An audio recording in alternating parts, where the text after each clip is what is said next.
हेमांगी, इनका सवाल है कैप्लिन पॉइंट के बारे में। लंबी अवधि के निवेश के नजरिए से इनको समझना है।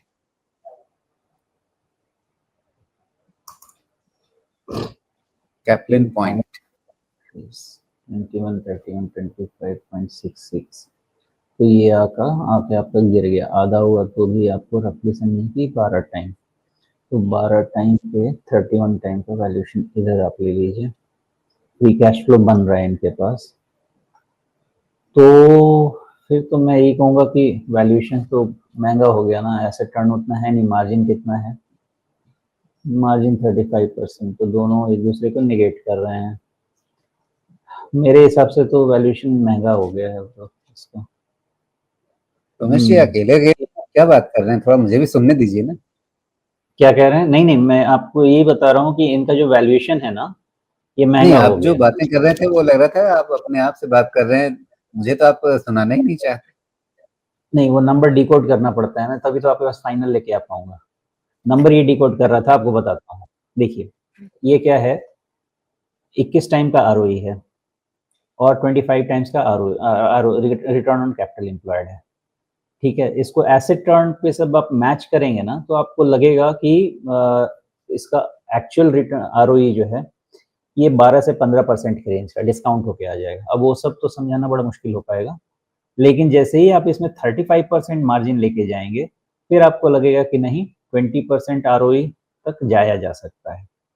सिंपल है राजीव जी, वो ड्यू पॉइंट मॉडल स्टडी करना चाहिए लोगों को, जो आरओई कैसे निकलता है, उसमें नेट प्रॉफिट रहता है, मार्जिन रहता है और एक इक्विटी मल्टीप्लायर रहता है, उसको थोड़ा सा डिकोड करके समझा जाए तो चीज़ों को हो सकता है। मार्जिन रहेगा, एसेट टर्नओवर रहेगा, तो वो 3 फैक्टर मॉडल को समझेंगे ना तो चीज़ें आसान हो जाती हैं। तो सेल्स तो इनका इम्प्रूव हो रहा है, तो वही चीज़ फटाफट डिकोड कर लेता हूँ, तब जाके यहाँ पे पहुँच पाता हूँ कि क्यों ये वैल्यूएशन मैं आपके पास लेके आ रहा हूँ। तो ओवरऑल ऐसा है कि फिर तो मेरे हिसाब, मुझे लगता है कि जो मैं 25-30 टाइम्स कह रहा था फेयर था, मेरे हिसाब से थोड़ा सा महंगा है। ओके, तो मेरा अंदाजा ऐसा रहेगा कि कैप्लिन का valuation is getting expensive. Caplin point laboratories,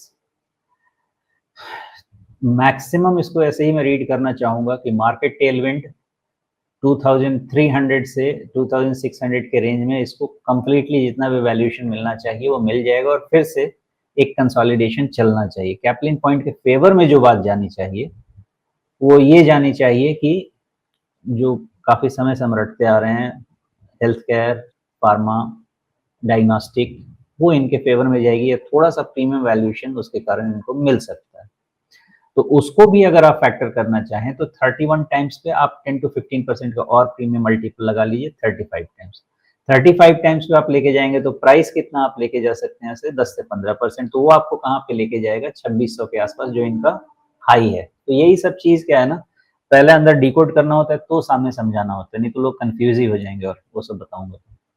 इसलिए मेरा ऐसा अंदाजा है कि ये चलना तो चाहिए, बिकॉज सेक्टर ठीक है, नंबर्स फेयरली वैलिड हो चुके हैं। अगर वैल्यूएशन एक्सपेंशन होना भी है तो 10-15% से ज्यादा मुझे नहीं लगता होना चाहिए, और 2600 तक की तरफ हो सकता है, बट प्रीमियम है वैल्यूएशन में, वो रिस्क आप बेयर कर रहे हैं, इस चीज का ध्यान रहना चाहिए। जी।